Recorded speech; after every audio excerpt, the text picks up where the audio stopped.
नमस्कार दोस्तों, आप सभी का स्वागत है टेक्नोलॉजी क्रीड़ा चैनल में फिर से। और ये छठा दिन है आप लोगों के लिए। और इसमें आप लोग आज सीखेंगे कि प्रोडक्ट कंट्रोलर में हम लोगों ने क्या किया था प्रोडक्ट कंट्रोलर के साथ, कि हम लोगों ने जस्ट कॉपी कर ली थी क्रिएट कंट्रोलर की।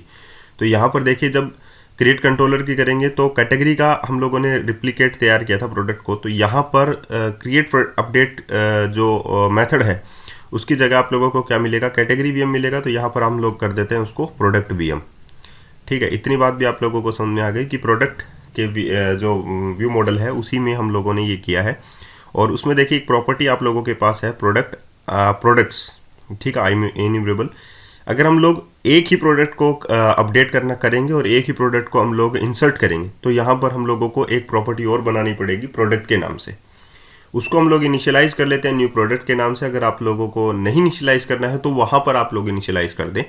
ठीक है, तो यहाँ पर मैं इसको क्लोज कर देता हूँ। यहाँ पर देखिए, आईडी जब जीरो होगी तो प्रोडक्ट इंसर्ट होगा, और आईडी जब जीरो नहीं होगी तो प्रोडक्ट जो है वो अपडेट होगा। यही बात आप लोगों को समझ में आनी चाहिए थी। यहाँ पर मैं अपडेट के लिए डाल देता हूँ product dot get T X tends to. और अभी देखिए, एक प्रोडक्ट के अंदर कैटेगरीज भी होती हैं, क्योंकि प्रोडक्ट जो है कैटेगरी आईडी को होल्ड करता है। तो हम लोगों को इंक्लूड प्रॉपर्टीज जो हैं वो इसमें जोड़नी पड़ेंगी। तो अभी आप लोग इतना ही समझिए कि हम लोगों को एक नया प्रोडक्ट जो है वो इंसर्ट करना है। इतना आप लोगों को समझना है। ठीक है, रिपोजिटरी वगैरह हम लोग इसकी बना चुके हैं। अब ये देखिए, कैटेगरी वाला जो है वो मैं जस्ट वापस कॉपी कर लेता हूँ प्रोडक्ट के अंदर और क्रिएट अपडेट वाला पेस्ट कर देता हूँ। ये देखिए, कोई प्रॉब्लम नहीं है इसमें भी आप लोगों को। और कैटेगरी वीएम की जगह प्रोडक्ट वीएम हम लोग यहाँ पर लिख देंगे। इसमें भी आप लोगों को कोई प्रॉब्लम नहीं है, सिमिलर यही चीज़ होनी है। और मॉडल डॉट कैटेगरी की जगह हम लोगों को क्या लिखना है, प्रोडक्ट डॉट आईडी। कुछ चेंजेस हैं जो आप लोगों को धीरे धीरे करने हैं, और धीरे धीरे चलेंगे, इतना फास्ट नहीं चलेंगे। चाहे हो सकता है कि 30 की जगह 40 डेज लग जाएं, कोई प्रॉब्लम नहीं है। लेकिन हम लोगों को सीखना है और मुझे सिखाना है। ठीक है, 30 डेज में अप्रोक्स हो जाना चाहिए मेरे हिसाब से। लेकिन अगर 10-5 दिन ऊपर लगे तो उसमें कोई बात नहीं है। ठीक है, तो यहाँ पर मैंने कुछ चेंजेस किए हैं। कैटेगरी इज नल, प्रोडक्ट नल, या प्रोडक्ट आईडी अगर जीरो आएगी तो हम लोगों को क्रिएट करना है। तो यहाँ पर कैटेगरी की जगह हम लोग क्या कर देंगे, यहाँ पर प्रोडक्ट। और बाकी जो प्रॉपर्टीज़ हैं जैसे कि डिस्क्रिप्शन है, प्राइस है, इमेज यूआरएल है, वो भी हम लोगों को यहीं पर रखने होंगे। ठीक है, तो यहाँ पर देखिए प्रोडक्ट डॉट नेम, इसको भी मैं जस्ट पेस्ट कर देता हूँ। कैटेगरी डॉट नेम, इसको भी मैं जस्ट पेस्ट कर देता हूँ।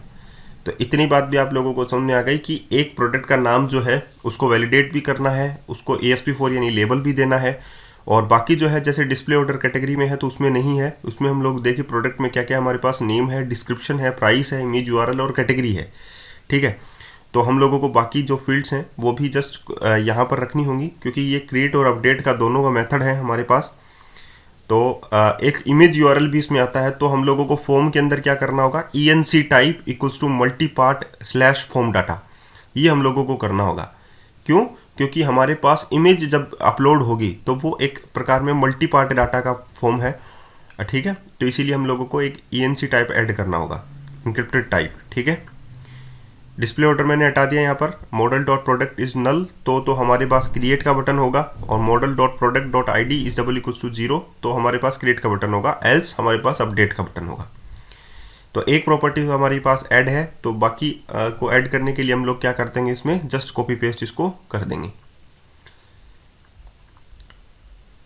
इसमें यहाँ पर आ गया, कैटेगरी की जगह हम लोगों को क्या करना है, प्रोडक्ट। चलिए, इतनी बात हो गई आप लोगों की। अब जस्ट हम लोग इसको क्या कर देते हैं, ये हो गया यहाँ से कॉपी, और बाकी फील्ड्स को हम लोग पेस्ट कर देते हैं। यहाँ पर इनपुट, यहाँ पर हो गया टेक्स्ट एरिया। डिस्क्रिप्शन के लिए हमें टेक्स्ट एरिया चाहिए। ये देखिए डिस्क्रिप्शन है, तो यहाँ पर प्रोडक्ट डॉट नेम की जगह यहाँ पर क्या आ जाएगा, product dot description, product dot description, product dot description. Okay, और टेक्स्ट एरिया कभी भी सेल्फ क्लोज नहीं होता है, ध्यान रखना, वरना आप लोगों को आउटपुट में नहीं दिखाई देगा। तो हम लोगों को टेक्स्ट एरिया बंद करना पड़ेगा। ठीक है, सेल्फ क्लोज नहीं होता है। तो ये डिस्क्रिप्शन हो गया, इसी की जस्ट कॉपी कर लेते हैं हम लोग, दोबारा से पेस्ट कर देते हैं। अब टेक्स्ट एरिया हम लोगों के पास है तो गलत ही हम लोगों ने कर लिया, क्योंकि प्राइस के लिए हम लोगों को तो सिंगल चाहिए, तो हम लोग इसको बंद करेंगे। ठीक है, चलिए इसी को कर लेते हैं, प्राइस। अरे चलिए हटा ही देते हैं, ऊपर वाले को करेंगे प्रोडक्ट डॉट नेम को कॉपी, यहाँ से पेस्ट, प्रोडक्ट डॉट नेम की जगह हम लोग प्रोडक्ट डॉट प्राइस, अब नेम की जगह प्रोडक्ट डॉट प्राइस, और इसमें भी प्रोडक्ट डॉट प्राइस। ठीक है, तो ये प्राइस वाला भी हो गया, प्रोडक्ट डॉट डिस्क्रिप्शन का भी हो गया, नेम का भी हो गया है, डिस्क्रिप्शन का भी हो गया। ये हम लोग अपडेट और क्रिएट दोनों के लिए ही फॉर्म जो है वो तैयार कर रहे हैं। अब देखिए प्राइस का हो गया, इमेज यूआरएल है और कैटेगरी है, तो इमेज यूआरएल को तो हम लोग बाद में भी देख लेंगे। सबसे पहले कैटेगरी को हम लोग देख सकते हैं, कैटेगरी आईडी हम लोग यहाँ से ले सकते हैं, product dot category, product dot category ID हम लोगों को यहाँ से बाइंड करनी पड़ेगी। तो वो कैटेगरी हम लोग किससे बाइंड करेंगे, कैटेगरी हम लोग बाइंड करेंगे तो वो उसके लिए हम लोगों को ड्रॉप डाउन लिस्ट चाहिए, तो हम लोगों को यहाँ पर इमेज यूआरएल यूज़ करना पड़ेगा। तो input type equals to file कर लिया मैंने, फाइल के लिए इमेज यूआरएल होता है आप लोगों के पास, और यहाँ पर आप लोग जो है क्या काम में ले सकते हैं, फाइल ASP.NET, ये हो गया। यहाँ पर आप लोगों को फाइल अगर आप लोग यूज़ कर रहे हैं और कैटेगरीज आप लोग यूज़ कर रहे हैं, तो एक प्रोडक्ट डॉट वी में आप लोग एक चीज़ और बढ़ाएं, prop I enumerable of select list item, क्योंकि अगर आप लोग क्या कर रहे हैं, आप लोग जो हैं एक ड्रॉप डाउन लिस्ट आप लोगों को चाहिए है कैटेगरीज के लिए। ठीक है, ताकि सारी कैटेगरीज प्रोडक्ट में आ सकें, तो यहाँ पर आप लोग क्या बढ़ा लें, I enumerable of select list item categories. ठीक है, अब इस कैटेगरीज को मुझे बाइंड करना पड़ेगा हमारे कंट्रोलर में। तो सेलेक्ट लिस्ट आइटम एक्चुअली में किस में है, सेलेक्ट लिस्ट आइटम हमारा होना चाहिए रेंडर्स में। ठीक है, ASP.NET कोर, ये देखिए यहाँ पर आया है आप लोगों के पास ASP.NET MVC, ये एक्चुअली में डुप्लीकेट है। ठीक है, तो होना चाहिए, तो एरर भी हो सकता है सेलेक्ट लिस्ट आइटम में ASP.NET.web.MVC, इसमें तो नहीं होना चाहिए, रेंडर्ड में होना चाहिए था, वरना ये एरर भी दे सकता है और आउटपुट में भी जो है लोचा कर सकता है आप लोगों के लिए। चलिए हम लोग बाद में देख लेंगे इस चीज़ को। प्रोडक्ट्स को हम लोग इनिशियलाइज कर देते हैं, और इसको भी हम लोगों को इनिशियलाइज करना ही होगा न्यू लिस्ट ऑफ आइटम्स के साथ, ताकि इसमें एक एम्प्टी वैल्यूज जो है वो डल जाए, या इसको हम लोग खाली भी छोड़ सकते हैं, सिर्फ कोई प्रॉब्लम वाली बात नहीं है। इसको वैलिडेट करने की भी ज़रूरत नहीं है, हम लोग वैलिडेट नेवर भी कर सकते हैं इसको। ठीक है, तो छोड़ देते हैं इसको एक बार के लिए। प्रोडक्ट कंट्रोलर में चलते हैं हम लोग, और यहाँ पर हम लोगों को क्या करना है, create update ID is double equals to 0, उससे पहले हम लोगों को क्या करना है, कैटेगरीज को पिक करना है। ठीक है, तो यहाँ पर हम लोग डाल देते हैं, सबसे पहले जो प्रोडक्ट है उसको इनिशियलाइज कर देंगे, और उसके बाद में उसमें जो कैटेगरीज हैं उसको हम लोग क्या डालेंगे, तो यहाँ पर देखिए product dot VM dot product equals to new product, ये तो हो गया, हम लोगों ने प्रोडक्ट को इनिशियलाइज कर दिया। उप्स, यहाँ पर हम लोगों ने सेमीकोलन यूज़ कर लिया है, सेमीकोलन की जगह हम लोगों को क्या यूज़ करना है, कोमा।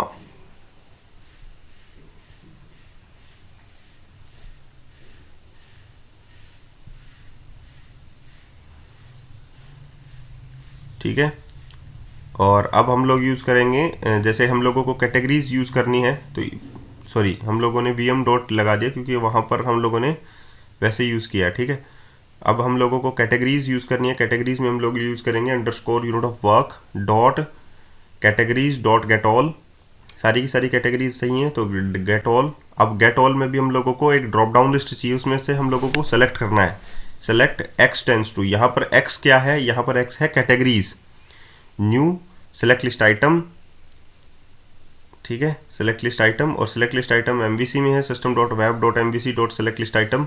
ठीक है, और ये सेलेक्ट लिस्ट आइटम किसको सेलेक्ट लिस्ट करेगा, हम लोगों को सेलेक्ट लिस्ट आइटम में वैल्यू डालनी है, कहाँ से, X से। X क्या है, यहाँ पर कैटेगरीज हैं, तो कैटेगरी से वैल्यू जो है वो हम लोगों को सेलेक्ट लिस्ट आइटम में डालनी है। तो यहाँ पर हम लोगों ने क्या किया मैं बता देता हूँ, unit of work dot categories dot get all, इससे तो सारी कैटेगरीज आप लोगों की गेट हो जाएंगी, लेकिन वो सारी कैटेगरीज 1 बाई 1 हम लोगों को किस में डालनी है, सेलेक्ट लिस्ट आइटम में डालनी है। तो वहाँ पर मैंने लिखा X यहाँ पर है कैटेगरीज। ठीक है, यानी कि सिंगल कैटेगरीज 1 बाई 1 डलेगी, तो X यहाँ पर कैटेगरीज आ गया, X tends to lambda expression बनाया, यहाँ पर new select list item, select list item का एक ऑब्जेक्ट बना, और यहाँ पर सिलेक्ट लिस्ट आइटम के पास हमारे पास दो वैल्यूज़ होती हैं, टेक्स्ट और वैल्यूज़, ठीक है। और एक और होती है बुलियन टाइप की कि वो अनेबल है या चेक्ड है या अनचेक्ड है, ठीक है। लेकिन हम लोग दो ही चाहते हैं। टेक्स्ट इक्वल्स टू क्या आ जाए, एक्स डॉट नेम यानी कि कैटेगरी का नेम, और वैल्यू क्या आ जाए, कैटेगरी की आईडी डॉट टू स्ट्रिंग। इतनी बात आप लोगों को समझ में आ गई। तो एक ड्रॉप डाउन लिस्ट बनेगी, उसमें जो वैल्यू होंगी वो तो कैटेगरी की आईडी हो जाएगी और जो टेक्स्ट होगा वो कैटेगरी का टेक्स्ट हो जाएगा। आई होप आप लोगों को समझ में आ गई ये बात भी। तो कैटेगरीज जो हैं वो एक प्रकार के हमारे सिलेक्ट लिस्ट आइटम में डल चुकी हैं, ठीक है। अब इतनी हो गई हमारे पास, ये तो आप लोगों को समझ में आ ही गया होगा कि id is double equal to null, तो रिटर्न व्यू वीएम के अंदर हमारे पास कैटेगरीज हैं, प्रोडक्ट है, प्रोडक्ट को हम लोगों ने खाली से इनिशियलाइज कर दिया है। तो अब हम लोग दोबारा हमारे उसमें प्रोडक्ट वाले क्रिएट अपडेट में चलते हैं, जहाँ पर हम लोगों ने ये एक बार के लिए सेव कर देते हैं, दिखाई, ओके, क्रिएट अपडेट वाले में चलते हैं, ठीक है। अब यहाँ पर आप लोगों के पास देखिए नेम है, डिस्क्रिप्शन है, प्राइस है, ये तो हमारे पास एम्प्टी से बाइंड हो जाएंगी, क्योंकि हम जब क्रिएट करेंगे तो ये खाली दिखना चाहिए, लेकिन कैटेगरीज खाली नहीं दिखनी चाहिए। तो यहाँ पर ASP4 इक्वल्स टू, सबसे पहले कैटेगरीज को बाइंड करते हैं। तो यहाँ पर हम लोगों के पास दिखेगी प्रोडक्ट डॉट कैटेगरी आईडी, ठीक है। यहाँ पर देखिए हमारे पास क्या क्या आ रहा है, कैटेगरीज से बाइंड नहीं करना हम लोगों को, प्रोडक्ट डॉट कैटेगरी आईडी से हम लोगों को चाहिए। देखिए यहाँ पर कैटेगरीज है, प्रोडक्ट्स है और प्रोडक्ट है, ठीक है। तो हम लोग क्या करेंगे, यहाँ पर प्रोडक्ट डॉट कैटेगरी आईडी कर देंगे, और हम लोग उसका डिस्प्ले नेम भी, हम लोग कैटेगरी आईडी का डिस्प्ले नेम भी हम लोग चेंज कर देंगे इन फ्यूचर बाद में। प्रोडक्ट डॉट कैटेगरी, देखिए यहाँ पर कैटेगरी आईडी दिखाई दे रही है, तो कैटेगरी आईडी हम लोग यहाँ पर कर देंगे, ठीक है। और ये इनपुट फाइल जो है हम लोगों ने जो बनाया है उसकी जगह हम लोग इनपुट यूज़ करेंगे ASP4, उसमें हम लोग क्या यूज़ कर लेंगे, ASP4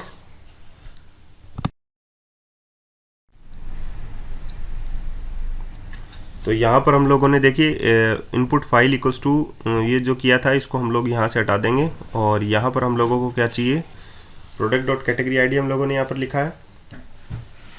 तो ये ASP4 में तो यही चीज़ चली जाएगी, product dot category ID, control V कर देते हैं।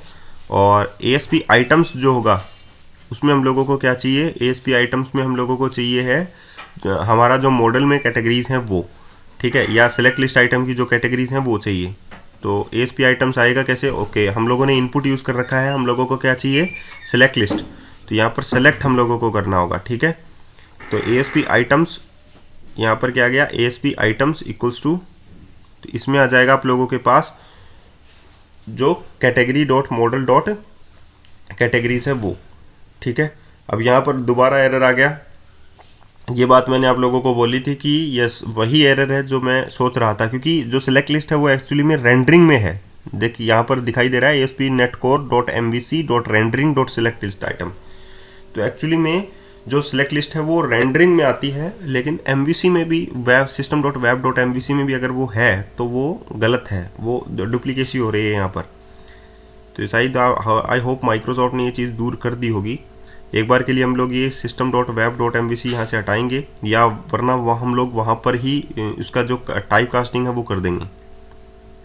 देखिए दोनों ही system dot web dot MVC में है, लेकिन जब व्यू में हम लोग इस चीज़ को चेक कर रहे हैं तो वो चीज़ अलग है। देखिए यहाँ पर भी system dot web dot MVC में है और वो भी system dot web dot MVC में ही है, लेकिन एरर है। इसका मतलब है कि यहाँ पर हम लोगों को एक बार टाइप कास्ट करके देख लेते हैं, उसके बाद में हम लोग आउटपुट चेक करेंगे आउटपुट आ रहा है या नहीं आ रहा है, ठीक है। तो यहाँ पर देखिए टाइप कास्टिंग का एरर है कि वो उसे इम्प्लिसिटली कन्वर्ट नहीं कर पा रहा है, system dot web dot MVC dot select list item, और यहाँ पर है system dot MVC dot select list item as a rendering. तो यहाँ पर हम लोग इसको टाइप कास्ट करते हैं @model dot categories, product dot category ID है, कोई प्रॉब्लम नहीं है, इसको भी हम लोग प्रोडक्ट डॉट कैटेगरी कर देते हैं, आईडी कर देते हैं, ठीक है, एक बार के लिए। और इसको हम लोग क्या कर देंगे, यहाँ पर टाइप कास्ट स्पेस एज, ये क्या है, IEnumerable of select list item, okay. तो ये हट जाना चाहिए एरर, यस हट जाएगा, लेकिन आई होप आप लोगों का आउटपुट यहाँ पर रेंडर सही नहीं होगा। इसको हम लोग सेलेक्ट कर देते हैं और ऑप्शंस में हम लोग बना लेते हैं ऑप्शंस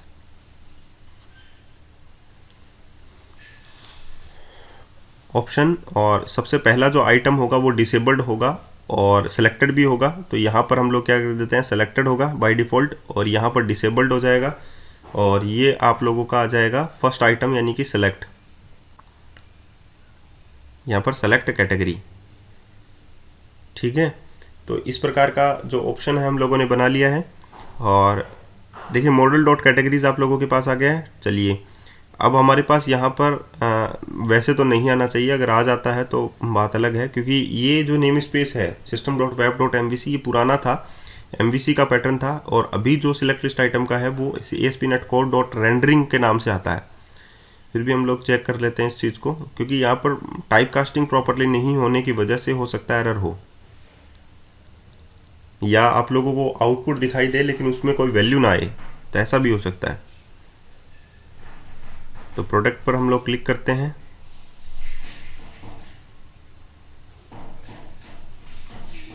और create new product, yes, select category आ गई। हम लोग इसे पिक करके देखते हैं, यस, जो मैंने कहा था वही चीज़ हो रही है आप लोगों के साथ, कि आप लोगों की जो इसको इतना भी ध्यान में देना होगा। ऐसा नहीं है कि जो हम लोगों ने कंट्रोल डॉट ने हम लोगों को जो दिया है उसी में सब कुछ आ जाए। अब हम लोगों को इसको क्या करना होगा, हम लोगों को ये जो system dot web dot MVC dot select list item है इसको हम लोगों को रेंडरिंग में लाना होगा। ठीक है, ASP.NET Core डॉट रेंडरिंग, ये नेम स्पेस जो है वो एग्जैक्ट नेम स्पेस है, तो हम लोगों को इस चीज़ को बदलना तो ज़रूर होगा। देखिए यहाँ पर आप लोगों के पास है, हम लोगों ने model dot categories as a select list item किया, तो उसे हम लोगों को करने की ज़रूरत नहीं है। पहली बात तो ये है, एज ए एन्यूमरेबल ऑफ कास्टिंग जो मैंने की है, एक्चुअली में कास्टिंग ज़रूरत होती है आप लोगों की अगर आप लोग व्यू डाटा यूज़ करते हैं तो, लेकिन अगर आप लोग व्यू बैग यूज़ कर रहे हैं या डायरेक्टली वैल्यूज़ को डाल रहे हैं तो उसको ज़रूरत नहीं है। तो यहाँ पर हम लोगों को कोई ज़रूरत नहीं है, वैसे तो हम लोग हटा देते हैं। अगर हम लोग यहाँ पर व्यू डाटा यूज़ करते तो हम लोगों को कास्टिंग की ज़रूरत होती। ठीक है, तो मैं इसको सही करना होगा हम लोगों को, व्यू मॉडल में जाकर प्रोडक्ट VM में जाकर कैटेगरीज, इसको हम लोग हटा देते हैं यहाँ से, और यहाँ पर हम लोग रेंडरिंग वाला यूज़ करेंगे। अब चेक करते हैं इसमें से,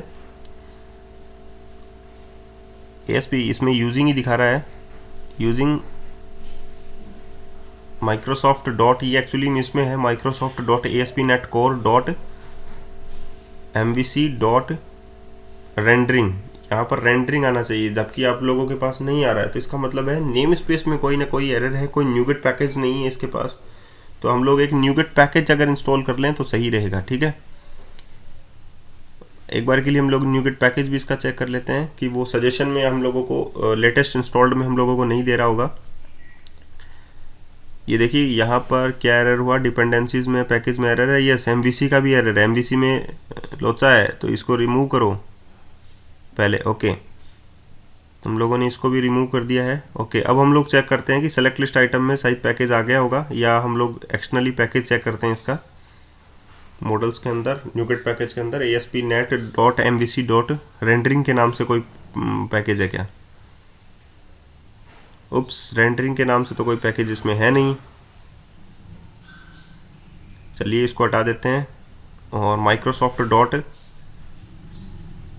ASP.NET Core dot MVC dot rendering के नाम से है, डॉट MVC ये भी है, डॉट रेंडरिंग भी मिल जाएगा। फिर तो रेंडरिंग नहीं है, इसमें रेंडरिंग नहीं है, तो हम लोगों को तो रेंडरिंग वाला ही चाहिए। शायद हो सकता है ये व्यू फीचर्स वाला हो, क्योंकि इसमें आप लोगों को रेंडरिंग के ऑप्शन दिखाई दे रहे हैं। उप्स, इस बार हम लोगों को दिखाई दिया कंट्रोल डॉट करने पर, यही है व्यू फीचर। ये पैकेज इंस्टॉल कर लीजिए आप लोग, install package Microsoft ASP.NET Core dot MVC dot view feature. View feature करने के जैसे ही हम लोगों ने व्यू फीचर इंस्टॉल करते हैं तो क्या रेंडरिंग आ जाएगा? यस, रेंडरिंग आ चुका है। आप लोग टॉपअप में देखिए Microsoft dot ASP.NET Core dot MVC dot rendering, तो सेलेक्ट लिस्ट आइटम का जो पैकेज आया हमारे पास वो रेंडरिंग हमारे पास आया। तो इसको हम लोग यहाँ से हटा देते हैं, कंट्रोलर सेक्शन से भी हटा दीजिए, और ऊपर जो है रेंडरिंग वाला पैकेज जो है वो यूज़ कर लीजिए। ठीक है, using Microsoft ASP.NET Core dot MVC dot rendering, तो ये एरर भी यहाँ से हट जाएगा, और शायद व्यू वाला जो पोर्शन था क्रिएट अपडेट में हमारे पास वो भी हट गया होगा, आई होप। तो हम लोग वापस से क्रिएट अपडेट पे जाते हैं। यस, ये हट चुका है। यहाँ पर देखिए @model डॉट कैटेगरीज, सारा का सारा ऑप्शन जो है हमारे पास आ चुका है, और अब हम लोग रेंडरिंग करके इसको, अब हम लोग इसको हमारा आउटपुट चेक कर लेते हैं। तो क्रिएट अपडेट का जो मेथड है वो आप लोगों ने क्रिएट किया। बस इतना सा करना आप लोगों को, एक प्रोडक्ट वीएम तैयार करना है। उसमें आप लोगों की अगर आईडी 0 होगी तो आईडी 0 होगी तो क्रिएट के लिए जाएगा, और आईडी 1 होगी तो अपडेट के लिए जाएगा। तो हम लोग जो है कैटेगरीज को पुल अप कर रहे हैं, कैटेगरीज को पुल करना है आप लोगों को सिलेक्ट लिस्ट आइटम लेकर, ठीक है। और यहाँ पर प्रोडक्ट का देखते हैं हम लोग, क्रिएट ए न्यू प्रोडक्ट, और यहाँ पर हम लोगों के पास ये सारी की सारी कैटेगरीज जो हैं हमारे पास आ चुकी हैं, टेक्नोलॉजीज, एंटरटेनमेंट वगैरह वगैरह आ चुकी हैं। चलिए, एक टास्क खत्म हो गया कि हमारी सारी कैटेगरीज यहाँ पर आ गई हैं। अब हम लोगों को डिस्प्ले नेम भी यहाँ पर चेंज करना होगा। इन फ्यूचर में आप लोगों को डिस्प्ले नेम जो है इसमें चेंज कर दूंगा, ठीक है। लास्ट तक प्रोजेक्ट में जाते जाते हम लोग इसको सही कर देंगे। ओके, यहाँ तक हो गया हमारे पास, प्राइस भी हो गया।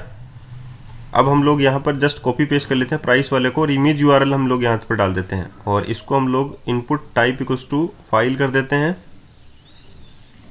और नेम भी फाइल होना चाहिए आप लोगों के पास, ठीक है। ये हो गया आप लोगों के पास ASP validation product dot price, ये हम लोगों को नहीं चाहिए क्योंकि हम लोग इसमें स्वीट अलर्ट नाम से एक वैलिडेशन होगा वो लगाएंगे, ठीक है। वो अच्छा होता है इमेज के लिए कि अगर एम्प्टी होती है इमेज क्रिएट के टाइम, जब हम लोग क्रिएट करते हैं तो अगर वहाँ पर इमेज एम्प्टी होती है तो वो आप लोगों को कैसा दिखाई देगा, ठीक है। तो हम लोगों की इमेज यूआरएल प्रॉपर्टी ऐड कर दी, टाइप इक्वल्स टू फाइल हम लोगों ने ऐड कर दिया है, इसमें कोई प्रॉब्लम नहीं है आप लोगों को।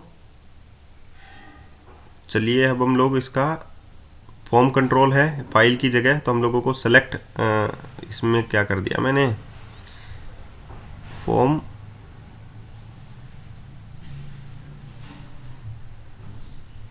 ओके।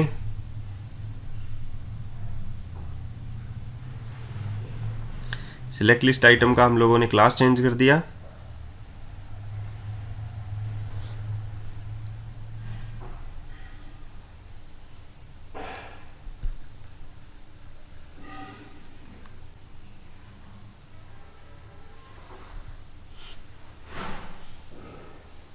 आउटपुट हम लोग चेक कर लेते हैं।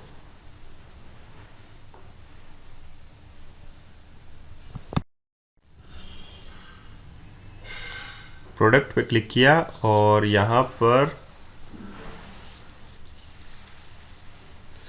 कैटेगरी न्यू प्रोडक्ट, ये इमेज यूआरएल आ गया हमारे पास। चलिए, इमेज यूआरएल, ये वैसे तो वहाँ पर ये तो नहीं आया है, इसकी जो क्लास है वो चलिए बाद में देख लेंगे इस चीज़ को, क्लास रेंडर नहीं हुई है सिर्फ फॉर्म सेलेक्ट वाली। ऑन क्लिक, अब हम लोगों को क्या करना है, स्वीट अलर्ट हम लोग लगा देते हैं इमेज के ऊपर। रिटर्न वैलिडेट एम्प्टी, अगर वैलिडेट एम्प्टी का मतलब है अगर वो खाली रहती है, तो इमेज अगर फाइल बॉक्स जो है इमेज अगर खाली रहती है तो हम लोगों को एक मैसेज दिखाई दे वैलिडेट एम्प्टी वाला।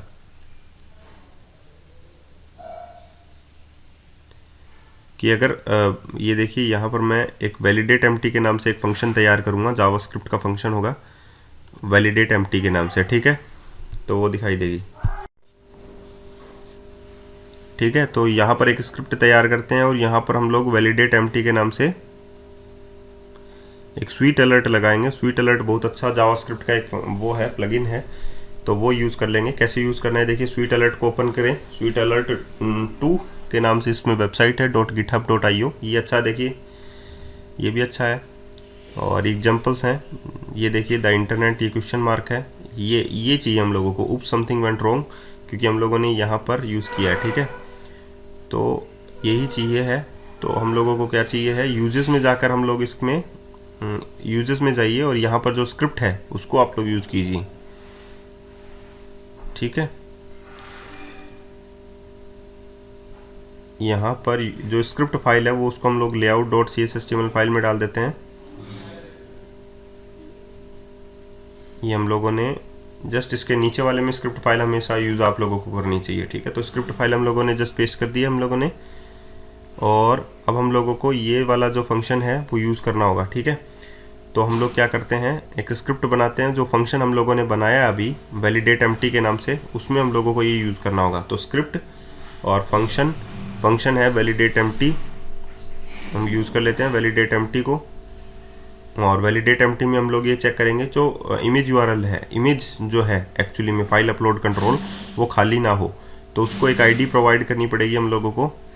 तो यहाँ पर हम लोग जो है इमेज यूआरएल को एक आईडी प्रोवाइड कर देते हैं। यहाँ पर हम लोगों ने लिखते हैं ID equals to image URL, या फाइल इमेज लिख देते हैं, इमेज फाइल लिख देते हैं, इमेज फाइल लिख देते हैं। तो इमेज फाइल मैंने लिख दिया यहाँ पर। तो यहाँ पर आप लोग चेक करें कि if document dot I D document dot gate element by I D, gate element by I D, I D क्या है हमारी इमेज फाइल, और इमेज फाइल जो है उसकी जो वैल्यू है वो एम्प्टी ना हो। तो वैल्यू ये कभी भी जावास्क्रिप्ट का जो टूल टिप है वो सही नहीं देगा, ध्यान रखना। तो जो एक्चुअली में प्रॉपर्टी होती है वो वैल्यू होती है, ठीक है। इस डबल इक्वल्स टू हम लोगों को एम्प्टी यूज करना होगा, ठीक है। जावास्क्रिप्ट में डबल इक्वल्स टू आता है, वैसे बता देता हूँ आप लोगों को, dot value double equals to use करना होगा, ठीक है। और यहाँ पर हम लोगों को क्या करना होगा, ये जो स्वेल वाला जो फंक्शन है स्वेल डॉट फायर, ये हम लोगों को यूज़ करना होगा। तो जस्ट कॉपी पेस्ट ही कर दें एक बार के लिए। और इसमें कुछ फंक्शंस हैं, वैसे फुटर की हम लोगों को ज़रूरत नहीं है। ये href जिसमें लिखा हुआ why do I have this issue, ये हम लोगों को ज़रूरत नहीं है। तो ये जो फुटर है वो हम लोग यहाँ से हटा सकते हैं। दूसरा हम लोगों को ये क्या करना होगा, if document dot gate element by I D इस वैल्यू अगर नल हो, ठीक है, इस वैल्यू खाली हो तो रिटर्न कर देगा फॉल्स। फॉल्स जैसे ही इसके पास जाएगा तो ये क्या कर देगा, उसे पॉपअप कर देगा, ठीक है। इतनी बात समझ में आ गई। और रिटर्न ट्रू। तो अब हम लोगों को क्या करना है, ये बढ़ा देते हैं, इसको तो हम लोग काट देते हैं। टेक्स्ट में भी हम लोग क्या कर देते हैं, कुछ चेंजेस कर देते हैं। फुटर को मैंने हटा दिया यहाँ से, ठीक है, और यहाँ पर लिख दिया अपलोड इमेज, ठीक है। एरर दिखा दिया, आइकन एरर का आ जाएगा, टाइटल ऊप्स में आ जाएगा, ठीक है, कोई प्रॉब्लम नहीं है। रिटर्न फॉल्स आ जाएगा, ये उसी का हो गया। वैल्यू एम्प्टी हो गई, ओके। अब layout dot C S HTML में देखते हैं हम लोगों ने क्या चेंज किया है। हम लोगों को जो चेंज किया है मैंने वो मैं बता देता हूँ। ये जो स्वीट अलर्ट की जो CDN फाइल आप लोगों को यूज़ करनी है, ये हम लोगों को यूज़ करनी है। आप लोग यूजेस में जाइए और उसमें CDN डॉट JSDL, ये जो आप लोगों को CDN वाला URL था वो यूज़ करना है। और ये वैलिडेट एम्प्टी हो गया। ये फंक्शन वही है जो कि यहाँ पर है, देखिए क्रिएट में जो बटन है उसमें जो रिटर्न वैलिडेट एम्प्टी है वही वैलिडेट एम्प्टी आप लोगों को as a function name use करना है, ठीक है। तो ये हो गया आप लोगों का। और मैं इसको स्टार्ट कर देता हूँ। अब हम लोग इसको वैलिडेट एम्प्टी को, फंक्शन को या स्वीट अलर्ट को हम लोग चेक कर लेते हैं कि स्वीट अलर्ट हम लोगों के लिए सही दिखाई दे रहा है या नहीं दे रहा है। क्रिएट न्यू प्रोडक्ट पर क्लिक करते हैं और उप्स, ये रहा। तो ये अलर्ट अच्छा है एज़ कम्पेयर टू अदर्स। और सेलेक्ट कैटेगरीज हम लोगों ने कर दी है यहाँ पर। तो ये देखिए क्रिएट, एक बार एक प्रोडक्ट अपडेट हो जाएगा तो हम लोग यही फंक्शन जो है कैटेगरीज में भी डाल देंगे, तो कैटेगरीज में भी कोई प्रॉब्लम नहीं होगी, ठीक है। बाकी सभी एक बार के लिए शुरुआत में टाइम लगता है चीज़ों को समझने में। कैटेगरीज को भी हम लोगों ने डाला है, देखिए यहाँ पर कैटेगरीज को कैसे इंसर्ट करना आप लोगों को समझ में आ गया। प्रोडक्ट VM को भी मैंने कैसे इंसर्ट किया वो भी आप लोगों को समझ में आ गया। ये देखिए क्रिएट अपडेट हो गया। अब ID is double equals to 0, यहाँ पर हम लोगों ने, ये तो HTTP गेट था, तो HTTP गेट के अंदर हम लोगों ने ID is double equals to 0 null को भेजा, तो हम लोगों ने VM भेज दिया। VM के अंदर हम लोगों ने यहाँ पर कैटेगरीज भेज दी हैं, ठीक है। एल्स अगर एडिट के लिए, एडिट हम लोग बाद में देखेंगे। तो यहाँ पर कैटेगरी VM है। अब हम लोग पोस्ट मेथड देखेंगे ताकि हम लोग एक नया प्रोडक्ट जो है वो डाल सके इसमें। तो सबसे पहली जो स्टेट है वो है model state dot is valid. और हमारे पास जो पैरामीटर में आए हैं वो तो एक तो आ गया प्रोडक्ट VM और एक आ गया iForm फाइल। और iForm फाइल का हम लोग एक ऑब्जेक्ट जो है वो बना देते हैं, जो वेरिएबल है वो बना देते हैं फाइल। ये सेम नेम होना चाहिए फाइल का, याद रखना फाइल, जो कि हम लोगों ने इनपुट में जो CSS/HTML फाइल में हम लोगों ने उसका नेम प्रॉपर्टी दिया है, नेम प्रॉपर्टी ही होना चाहिए, ठीक है। क्योंकि एक्चुअली में जो एक कंट्रोल है, फॉर्म HTML कंट्रोल है, वो उसकी नेम प्रॉपर्टी से ही जाना जाता है, ठीक है। इतनी बात आप लोगों को समझ आ गई। अब हम लोग क्या डालेंगे, तो ये दोनों चीज़ें हम लोगों की वहाँ से आ जाएंगी। एक नया फोल्डर हम लोग इसमें बना लेते हैं प्रोडक्ट इमेज के नाम से, www रूट फोल्डर के अंदर, ताकि हम लोगों की सारी प्रोडक्ट इमेजेस जो हैं वो इसमें आ जाएं, ठीक है। इतनी बात भी समझ में आ गई। तो हम लोगों को www रूट तक पहुंचाने के लिए, जो फोल्डर है www रूट, उस तक पहुंचाने के लिए हमारे पास एक होना चाहिए iWeb होस्ट एनवायरनमेंट। ये एक एज ए इंटरफेस है और इसको हम लोग इंजेक्ट कर रहे हैं एज ए डिपेंडेंसी इंजेक्शन। तो iWeb होस्ट एनवायरनमेंट आ गया, होस्टिंग एनवायरनमेंट उसका एक वेरिएबल बना लिया मैंने, और इसको इनिशियलाइज कर देते हैं हम लोग इसमें कंस्ट्रक्टर के अंदर, हमारे प्रोडक्ट कंट्रोलर के कंस्ट्रक्टर के अंदर। तो ये बात भी आप लोगों को समझ में आ गई कि ये होस्टिंग एनवायरनमेंट, आई वेब होस्ट एनवायरनमेंट क्या काम करता है, इमेज फाइल को पिक करने के लिए हम लोगों को www रूट फोल्डर तक जाना होगा। ठीक है, तो www रूट फोल्डर तक जाने के लिए हम लोगों को किसकी ज़रूरत होती है, आई वेब होस्ट एनवायरनमेंट की। ठीक है, इसमें एक प्रॉपर्टी होती है वेब रूट। ठीक है, वो क्या काम करती है, www रूट तक पहुंचाती है। तो इसको फाइल जो होती है वो नल भी आ सकती है। ठीक है, अगर एक्शनल अगर हम लोगों से आए तो। ठीक है, क्योंकि वो जावास्क्रिप्ट का फंक्शन है, उसे कोई भी रिमूव कर सकता है, इसीलिए।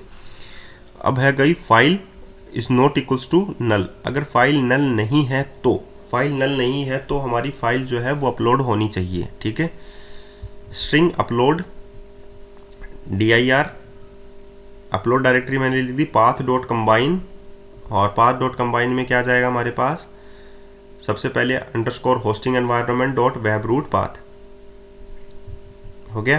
तो ये पाथ जो है वो एक्चुअली में क्या है, path dot combine, upload directory कैसे होगी, पाथ डॉट कंबाइन यूज़ करेंगे, उसमें पाथ कंबाइन कर देगा, दोनों का मिक्स कर देगा, web host environment web root path तक, तो वो www रूट तक ले आया। उसके बाद में www रूट के बाद में एक और फोल्डर है प्रोडक्ट इमेज, तो इसमें मैं कोटेशन डाल के लिख देता हूँ प्रोडक्ट इमेज। अब अपलोड dir के अंदर आ गया, हमारी पूरी की पूरी डायरेक्टरी का पाथ आ गया। ठीक है, फाइल नेम हमारे पास क्या जाना चाहिए, फाइल नेम डुप्लीकेट कभी भी नहीं होना चाहिए, इसीलिए हम लोग उसमें एक GUID बना देते हैं, स्ट्रिंग फाइल नेम। ठीक है, और यहाँ पर हम लोग string file name equals to उसमें डाल देते हैं नल। एक्चुअली में नल नहीं डलता है, क्योंकि ये जो है नल नहीं डलता है, वैल्यू टाइप रेफरेंस टाइप में एरर आता है, assign null is never used. पहले नेवर यूज को सही कर लेते हैं, उसके बाद नल को भी सही कर देंगे, एम्प्टी डाल देंगे उसमें। तो GUID dot new GUID equals to dot to string. तो फाइल नेम क्या हो गया, स्ट्रिंग टाइप है, तो उसमें हम लोग पहले स्ट्रिंग बना रहे हैं, एक नई GUID, और उसके बाद में हम लोग फाइल नेम कर रहे हैं, तो फाइल डॉट फाइल नेम ये हो गया, कोई प्रॉब्लम नहीं। अब हम लोग क्या करेंगे, यहाँ पर हमारे पास फाइल का नाम भी आ गया, अपलोड डायरेक्टरी भी आ गई। अब हम लोग यूज़ करेंगे फाइल पाथ। फाइल पाथ क्या हो जाएगा, path dot combine upload dir और फाइल नेम। अब ये पूरा का पूरा फाइल पाथ आ गया हमारे पास, कि हमारी जो फाइल सेव होगी वो फाइल पाथ वाली होगी। Variable file stream equals to new file stream, और फाइल स्ट्रीम में हम लोग फाइल पाथ डाल देंगे, और हमारे जो फाइल का मोड है वो क्रिएट कर देंगे, कि फाइल स्ट्रीम में क्या आ जाए, फाइल पाथ आ जाए, और file mode dot create a जाए। अब हम लोग ये फाइल को कॉपी कर देंगे फाइल स्ट्रीम के अंदर। ठीक है,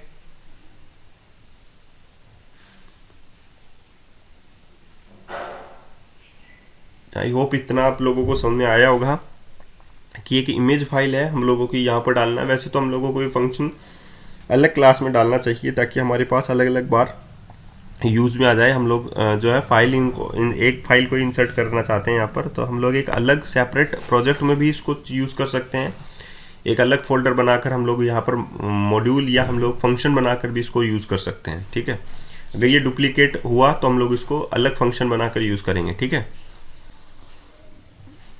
तो फाइल डॉट कॉपी टू हो गया file stream, vm dot product dot image URL। इसमें इमेज URL में क्या जाएगा आप लोगों के पास, @ का सिंबल हम लोग यूज़ कर लेते हैं, इमेजेस यूज़ कर लेते हैं, और इमेजेस के अंदर फाइल पाथ आप लोगों के पास है। तो यहाँ पर डायरेक्टली आप लोग फाइल पाथ भी वैसे लिख सकते हैं, क्योंकि अपलोड dir आ गया हम लोगों के पास, upload dir web root path तक ले जाएगा, प्रोडक्ट इमेज तक ले जाएगा, और फाइल नेम तक ले जाएगा।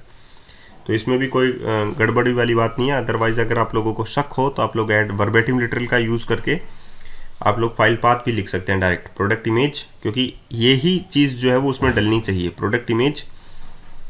और प्रोडक्ट इमेज के बाद में हमारे पास है जो फाइल का जो नाम है वो। ठीक है, तो यहाँ पर ये यूज़ कर लेते हैं। एक्चुअली में ये जो है नहीं होना चाहिए, स्लैशेस नहीं, बैकस्लैश होना चाहिए, शायद बैकस्लैश होना चाहिए। ओके, और यहाँ पर बैकस्लैश, यहाँ पर हम लोग यूज़ कर लेते हैं फाइल का नाम प्लस फाइल नेम हमारे पास है, तो हम लोग लेते हैं फाइल नेम। ओके, तो ये जो चीज़ है ये हमारा पास हमारी डाटाबेस में डल जाएगी।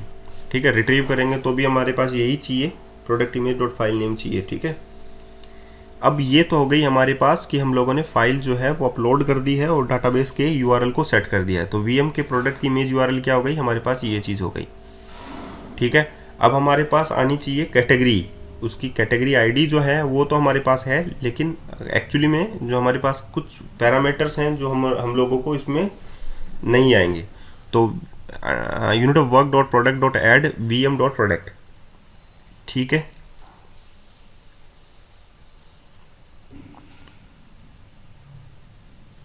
इतना भी कर दिया कि प्रोडक्ट को ऐड करने में, ठीक है। अब ये पूरा जो चीज़ है एक्चुअली में समझाने में जो टाइम लगा है वो आप लोग देख सकते हैं। पहले तो इस फाइल नेम को सही करते हैं हम लोग, स्ट्रिंग डॉट एम्प्टी कर देते हैं। और एक और गलती हो गई, तो model state dot is valid हो गया। उसके बाद में हम लोगों के पास यहाँ पर हम लोगों को करना है इफ़ जो हमारे पास प्रोडक्ट डॉट आई है वो अगर हमारे पास 0 हो तभी ये इंसर्ट होना चाहिए, ठीक है। इतनी बात भी आप लोगों को समझ आनी चाहिए कि यार ये क्यों लगा दिया, VM लगाना चाहिए था जो हमारे पास उसमें आया ना फॉर्मल पैरामीटर में, VM dot product dot I D is double equals to 0। अगर 0 हो तो unit of work dot product dot add हमारे पास एक नया प्रोडक्ट जो है वो ऐड हो जाना चाहिए, ठीक है। एल्स अगर नहीं हो तो हमारे पास अपडेट होना चाहिए। तो सबसे पहले हम लोग ये चेक करते हैं कि हमारे पास कुछ पैरामीटर्स हैं जो कि सही नहीं होते हैं, जैसे कि हम लोगों को वैलिडेट नेवर करने होंगे। तो पहले हम लोग इसमें क्या चेक करेंगे, इसमें हम लोग चेक करेंगे, क्या चेक करेंगे बताओ, कि हमारे पास पूरा प्रॉपरली वो आ रहा है या नहीं आ रहा है। तो एक डिबगिंग पॉइंट तो हम लोगों को क्रिएट करना ही होगा यहाँ पर model state dot is valid के ऊपर, कि ये सारी चीज़ें जो है वो सही करेगा या नहीं करेगा।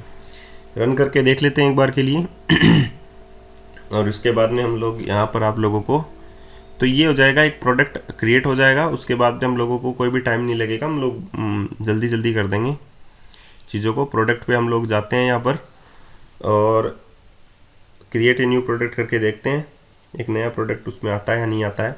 इंडेक्स पेज जो है हम लोग तैयार करेंगे प्रोडक्ट का। सिमिलरली हम लोग वैसे ही कैटेगरी का भी कर लेंगे, वैसे ही हम लोग बाकी का भी कर लेंगे, तो कोई प्रॉब्लम नहीं होगी। रेड कार के नाम से हम लोगों ने ये देखिए मॉडल स्टेट देख लेते हैं, मॉडल स्टेट वैलिड है या नहीं है। मॉडल स्टेट वैलिड नहीं है भैया, फॉल्स है। और क्या क्या फॉल्स है वो भी चेक कर लेते हैं हम लोग एक बार के लिए। उसमें एरर काउंट है 3 यानी कि 3। रिजल्ट व्यू में जाकर चेक करते हैं। इनवैलिड एक तो है आप लोगों के पास कैटेगरीज, ओके। एक इनवैलिड आप लोगों के पास है प्रोडक्ट कैटेगरी, ओके। इनवैलिड आप लोगों के पास है प्रोडक्ट इमेज URL, ओके। ये 3 चीज़ें आप लोगों के पास जो हैं वो वैलिड नहीं है, इनवैलिड है। तो इसमें हम लोगों को वैलिडेट करना भी नहीं है। कैटेगरीज को बार बार में हम लोगों को वैलिडेट नहीं करना है, ना इमेज URL को वैलिडेट करना है और ना ही प्रोडक्ट कैटेगरी को हम लोगों को वैलिडेट करना है, ठीक है। तो प्रोडक्ट डॉट कैटेगरीज हम लोगों को मॉडल में मिलेगी जहाँ पर कैटेगरी आईडी हुई, तो बाकी इमेज URL वगैरह तो हम लोगों को उसमें मिलेंगे। और एक कैटेगरीज नाम से है जो हम लोगों को VM में मिलेगा, यानी कि व्यू मॉडल में मिलेगा। तो एक बार के लिए हम लोगों को व्यू मॉडल में चलते हैं हम लोग एक बार के लिए। गो टू डेफिनेशन, यहीं से चल जाएंगे। तो प्रोडक्ट VM, अरे कहाँ चला गया, राइट क्लिक करें, गो टू डेफिनेशन, F12 भी दबा सकते हैं आप लोग। F12 दबाते ही डायरेक्टली वहाँ पर चले जाएंगे, कर्सर होना चाहिए बस वहाँ पर। तो यहाँ पर देखिए इसमें जो है हम लोगों को कैटेगरीज नहीं चाहिए, हम लोग प्रोडक्ट्स को भी नेवर वैलिडेट कर देते हैं, वैलिडेट नेवर। इसको भी वैलिडेट नेवर और इसको भी वैलिडेट नेवर। ये एनोटेशंस है जो आप लोग यूज़ कर सकते हैं जब आप लोगों को वैलिडेट नहीं करवाना हो उस चीज़ें, तो आप लोग ये वैलिडेट यहाँ पर लिख सकते हैं, वैलिडेट नेवर। तो कैटेगरीज जो है वैलिडेट नहीं होंगी। अब हम लोगों को प्रोडक्ट में चलना है। तो प्रोडक्ट में चल लिए, मॉडल में प्रोडक्ट में यहाँ पर कैटेगरी आईडी लिखी हुई है और इमेज URL लिखा हुआ है। तो इमेज URL को भी वैलिडेट नेवर, बार बार में वैलिडेट करने की जरूरत नहीं है इमेज URL को। और यहाँ पर भी कैटेगरी आईडी है, उसमें आगे बाद में कैटेगरी है, ये नेविगेशन के लिए काम में आती है, तो इसको वैलिडेट करने की ज़रूरत नहीं है। तो यहाँ पर हम लोग लिख देते हैं वैलिडेट नेवर, ठीक है। अब हम लोग चेक करते हैं कि हमारा डाटा जो है वो सही आ रहा है या नहीं आ रहा है। आ रहा है तो डाटा डल जाएगा और उसके बाद में आप लोगों का एक प्रोडक्ट जो है वो इंसर्ट हो जाएगा। और उसके बाद में हम लोग क्या करेंगे, उसको डिस्प्ले करवाने के लिए हम लोग काम में लेंगे डेटा लिस्ट या डाटा टेबल्स। तो डाटा टेबल्स .NET एक प्रोवाइड करता है हम लोगों को स्क्रिप्ट, तो उसके ज़रिए हम लोग डाटा पिक करेंगे, उसको बनाएंगे और उसमें आप लोगों के पास शॉर्टिंग का, सर्चिंग का, बाकी अदर फीचर्स भी आ जाती हैं, तो वही हम लोग काम में लेंगे, ठीक है। तो